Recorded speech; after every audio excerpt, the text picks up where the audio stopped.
श्री सद्गुरुनाथ महाराज की जय। भक्त सूरदास। कृष्ण वेणातीरी बिल्वमंगल नावाचा एक ब्राह्मण राहत होता. तो मूळचा श्रीमंत घराण्यातला असून आईबापांचा एकुलता एक लाडका पुत्र असे. लहानपणीच आईबाप निर्वतल्यामुळे तो वाईट लोकांच्या संगतीला लागून उन्हाळ बनला. पुढे चिंतामणी नावाच्या वेश्याच्या नादी लागून घरी बायको मुले सर्व असून सुद्धा तो सारा दिवस तिच्याकडे राहत असे. एके दिवशी बिल्वमंगल पितृश्राद्धानिमित्त घरी आला तेव्हा परत जाण्याची घाई करू लागला. म्हणून बायको म्हणाली, आज एक दिवस तरी आपण पवित्रता राखा. एक दिवस नाही गेला तर काय तुमचे मोठे नुकसान होणार आहे. हे तिचे सांगणे त्यास रुचले नसल्याने त्याने पुष्कळ तिला मारहाण केली आणि रात्री तो घरातून वेश्याकडे निघाला. चिंतामणी ही नदी पलीकडच्या एका खेड्यात राहत असे. त्या दिवशी अमावस्या होती. पावसाळ्याचे दिवस असल्याने नदी तुडुंब भरून वाहत होती. अशा परिस्थितीत पलीकडे जावे कसे या विचारात मग्न होऊन तो तीरावर स्वस्थ उभा राहिला. इतक्याच एकदम वीज चमकली. तिच्या प्रकाशात बाजूला एक प्रेत होते. ते त्याला नावेप्रमाणे दिसले. तेव्हा तो त्यावर बसला व हाताने पाणी तोडीत जाऊ लागला आणि परतीराला गेला. वेश्याच्या घरी जाऊन त्याने दरवाजा ठोठावला. पुष्कळशा हाका मारल्या तरी तिने दरवाजा उघडला नाही म्हणून त्याने वर पाहिले. तोच त्याला माडीवरची खिडकी उघडी असून तिथून एक दोर खाली लोंबत आहे असे दिसले. त्याला धरून तो वर चढला. इतक्यात चिंतामणी खडबडून जागी झाली. बिल्वमंगलाला पाहताच त्याच्या चंचळपणाची अत्यंत किळस येऊन ती वैतागाने म्हणाली, अरे पाप्या अधमा, तुझ्या कामी स्वभावाला धिक्कार असो. दोर म्हणून सापाला धरून वर चढून आलास. आज खास तू मेलाच असतास, परंतु आज ना उद्या तरी आपल्याकडे वळशील म्हणून दयाळू देवाने तुला जिवंत ठेवले असावे. अरे मनुष्याने कामवश होण्यालाही काही मर्यादा म्हणून आहेच. आम्ही दुराचरणी वेश्या कोणीकडे व तुम्ही पवित्र ब्राह्मण कोणीकडे. तुझे अधर्माचे हे वागणे पाहून सज्जन तुला दूर लोटल्याशिवाय कसे राहतील. यापुढे तरी जागा हो आणि आजवर माझ्या ठिकाणी जशी निष्ठा ठेवीत आलास तशी या उपर देवाच्या ठिकाणी ठेव, म्हणजे तुझा जन्म तरी सार्थकी लागेल. या तिच्या उपदेशरूप प्रखर अंजनाने बिल्वमंगलाचे डोळे साफ झाले. त्या क्षणी त्याने तिला साष्टांग नमस्कार घातला आणि तो तिथून निघून गेला. त्याने ती रात्र नदीच्या काठावर असलेल्या शिवालयात घालवली. दुसऱ्या दिवशी मार्ग आक्रमित असता त्याच्या समोरून एक साधू आला.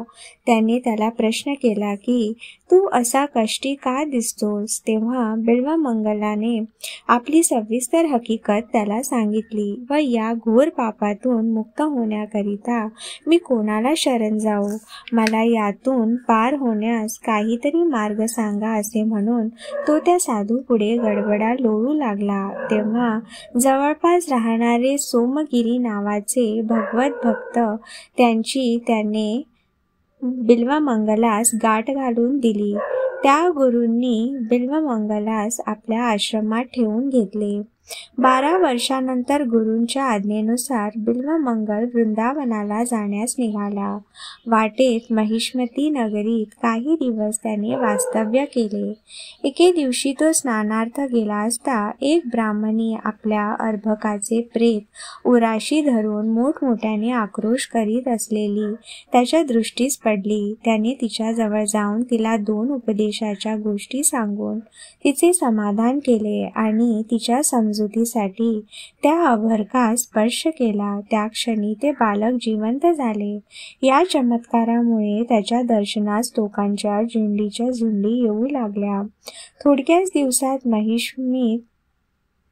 महिष्मतीत बिल्वमंगलाचे महात्म्य बरेच वाढले. ज्या अर्थी आपल्या हातून प्रेत उठले त्या अर्थी आता आपल्या अंगी दैवी सामर्थ्य आले अशी समजूत करून घेऊन बिल्वमंगल गुरु व हरीला विसरला. त्यात रोजचे रोज पंचपक्वानांचे भोजन मिळू लागले. त्यामुळे झाले काय तर इंद्रिये व मन अनावर होऊन विषयांकडे धाव घेऊ लागली. एके दिवशी तो वृंदावनाला जाऊ लागला असता वाटेत नदीवर स्नानाला गेला. तेव्हा स्नान करून घरी परत जाण्यास निघालेली तरुण व सुस्वरूप अशी एक स्त्री त्याच्या दृष्टीस पडली. तिने पाण्याची घागर कडेवर घेतली होती व लुगड्यांची पिळे खांद्यावर टाकले होते. तिच्याजवळ 2 शब्द बोलावे अशी बिल्वमंगलाला इच्छा झाल्यावरून तो तिच्या मागोमाग जाऊ लागला. कोणीतरी एक पुरुष आपल्या मागे येत आहे हे तिच्या लक्षात येताच ती स्त्री अत्यंत घाबरून भराभर पावले टाकीत चालली आणि एकदाचे तिने घर गाठले. ती आपल्या पतीला याबद्दल सांगणार इतक्याच बिल्वमंगलाने त्यांच्या घरात प्रवेश केला. त्या वेश्याने महिष्मती नगरात बिल्वमंगलाजवळ उपदेश घेतला होता. त्यामुळे आपल्या गुरु महाराजांचे आज आपल्या घरी अवचित येणे झाले याबद्दल त्यास आनंद झाला. त्याने बिल्वमंगलास बसावयास आसन दिले. इतक्यात ती स्त्री कोण असा बिल्वमंगलाने वैश्यास प्रश्न केला. त्याने ती माझी बायको असे म्हणताच तिच्यावर माझे मन बसले आहे करिता मी येथवर आलो आहे असे बिल्वमंगल म्हणाला. तेव्हा वेश्याने आपल्या बायकोला जवळ बोलावून घेतले आणि हे दुसरे कोणी नसून माझे गुरु महाराज आहेत. तेव्हा 2 शब्द बोलून त्यांची इच्छा आज तू पूर्ण केली पाहिजेस अशी माझी तुला आज्ञा आहे असे सांगितले. ते ऐकून ती म्हणाली, पतिदेव, असली आज्ञा आपण करायची नाही आणि मी पण ती पालन करू नये. हे देवाच्या न्यायाविरुद्ध होत आहे करिता मला अशी आज्ञा करू नका असे म्हणून तिने अनेक प्रकारे पतीची विनवणी केली तरी त्याने आपला हट्ट सोडला नाही. शेवटी निरुपाय म्हणून ती गुरु महाराजांच्या समोर गेली व नमस्कार करून एकदम जमिनीवर बसली. तेव्हा मंचकावर बसलेला बिल्वमंगल तिला उद्देशून म्हणाला, अगं, भरजरी शालू नेसलीस आणि खाली का बसलीस? शालू मिळेल की?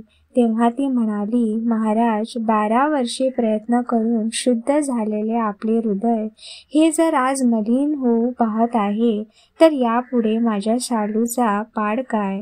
हे तिचे मार्मिक वाक्य ऐकताच बिल्वमंगल सावध झाला. त्याने लगेच तिला 2 सुया आणावयास सांगितले आणि हे डोळेच माझ्या पापाच्या नाशास कारणीभूत झाले असे म्हणून त्या सुया त्याने आपल्या डोळ्यात टोचून दोन्ही डोळे फोडून घेतले आणि तो त्या घरातून बाहेर निघाला. तेव्हा वैश्याला वाटले की आपल्या बायकोनेच हे कृत्य केले असावे म्हणून तो तिला मारावयास धावला. तेव्हा बिल्वमंगल म्हणाला, अहो वेश्य, या साध्वीची तीळ मात्र चूक नाही. डोळे मोठे पापी आहेत. यांच्यामुळेच तर आज या साध्वीचे पतिव्रत्य भंग करण्यास मी उद्युक्त झालो. म्हणून माझ्या डोळ्यांना मीच शिक्षा केली आहे असे सांगून तो मथुरेच्या रस्त्याने चालला.